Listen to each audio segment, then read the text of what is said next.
Então, Mário, como é que vai funcionar aqui para a gente montar o nosso diagrama?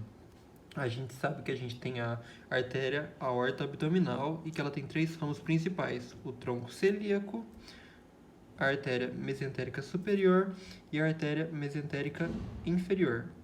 A, a, esses três troncos vão sair uma quantidade de artérias. Aí, para montar nosso diagrama, a gente vai ter que contar as artérias. Do tronco celíaco saem três: uma, duas e três.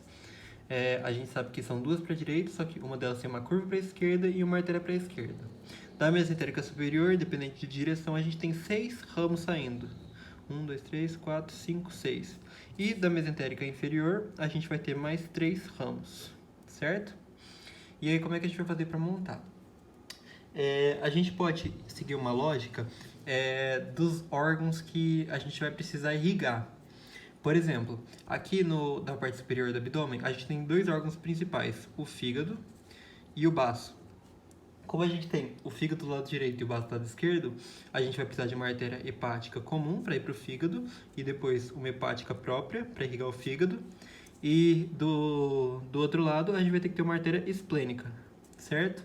Outro órgão grande que a gente tem do lado esquerdo, que a gente tem uma artéria irrigando do lado esquerdo, é o estômago, certo? Então, essa aqui é a artéria gástrica esquerda, para irrigar o estômago. Ela vai irrigar, então, essa primeira parte superior e esquerda do estômago. Agora a gente vai para os ramos dessas artérias. Como a gente tem uma gástrica esquerda, a gente vai precisar de uma gástrica direita, que vai estar saindo aqui da artéria hepática comum.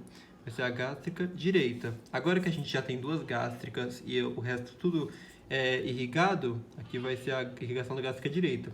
A gente vai adicionar mais um ramo em cada lado. Um ramo da esplênica e um ramo da hepática comum, certo?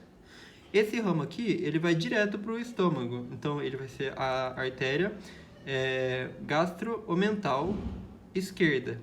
Como a gente tem uma gastro-omental esquerda, a gente vai precisar fazer uma gastro-omental direita, certo? Para irrigar a porção inferior direita do estômago e inferior esquerda do estômago. E para finalizar, a gente só vai ter mais uma artéria aqui, que vai ser a artéria pancreático-duodenal superior, que vai irrigar o quê? Vai irrigar o pâncreas e a primeira porção do duodeno, certo? Então ela vai irrigar a porção superior do pâncreas e a primeira porção do duodeno. Como aqui a gente acabou na pancreática duodenal superior, aqui a primeira artéria que a gente vai ter na mesentérica superior vai ser a pancreática duodenal inferior, que vai irrigar o pâncreas, a parte inferior do pâncreas e a segunda e terceira porção do duodeno, certo?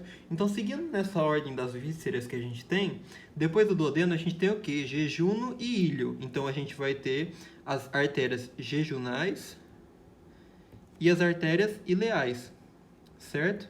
Então, a gente passou aqui todo o intestino delgado, e agora a gente chega no intestino grosso.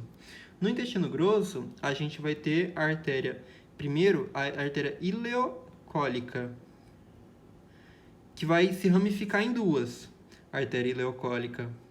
Uma delas vai ser a ileocecal, que ela vai irrigar o seco e a porção final do íleo, e a outra vai ser a artéria apendicular, que vai irrigar o apêndice do intestino grosso, o apêndice vermiforme, certo? Então, a gente já irrigou todas as vísceras superiores, a gente já irrigou o intestino delgado inteiro e começamos a irrigação do intestino grosso. Agora, o que a gente vai ter para irrigar depois do seco? A gente vai ter que irrigar o colo ascendente do intestino grosso, certo? O colo ascendente. Ele vai ser irrigado pela artéria cólica, que vai irrigar o colo, cólica, direita, que ela está do lado direito, que ela vai irrigar a porção ascendente do intestino grosso e a flexura hepática, aqui a gente tem a flexura hepática, né? Então, ela vai começar a irrigar a porção transversa do intestino grosso. E depois, a gente vai ter a artéria cólica média, que vai irrigar a porção média do intestino grosso, ou seja, aliás, são 2/3 do colo transverso do intestino grosso.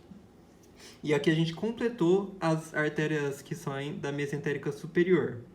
Agora, falta a gente irrigar a porção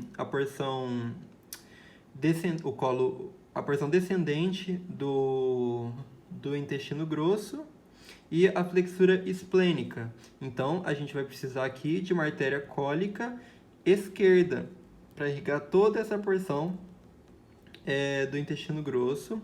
E a gente ainda tem mais uma porção do intestino grosso, que seriam o colo sigmoide. Então, para irrigar o colo sigmoide, a gente vai ter as artérias sigmoides. Certo? Artérias sigmoides para irrigar o colo sigmoide. E por último, a gente vai precisar irrigar o reto, certo? Então, aqui na mesentérica inferior, a gente vai ter a artéria retal superior. Mas aqui acabaram as artérias, certo? Com essa artéria retal superior, a gente só irriga o terço superior do reto. Então, a gente ainda precisa irrigar os 2 terços inferiores. E de onde que vão sair essas artérias? Essas artérias vão sair das artérias ilíacas internas, direita e esquerda. As ilíacas internas, direita, e ilíaca interna, esquerda. Que dessas duas artérias vão surgir as artérias retais inferiores, para irrigar as outras duas porções do reto. E é essa lógica que a gente tem que seguir para montar o esquema arterial das vísceras abdominais. Aí depois você vai estudar, você me fala se você tem alguma dúvida, tá? Mas eu acho que deu para entender. Você não precisa, quando eu fui fazer, eu não desenhava as vísceras, assim, só se eu precisava saber o que irrigava o quê. Dá pra fazer isso só pensando nas artérias, pelos nomes delas. Mas se você quiser desenhar as vísceras, eu acho que também dá muito certo e ajuda.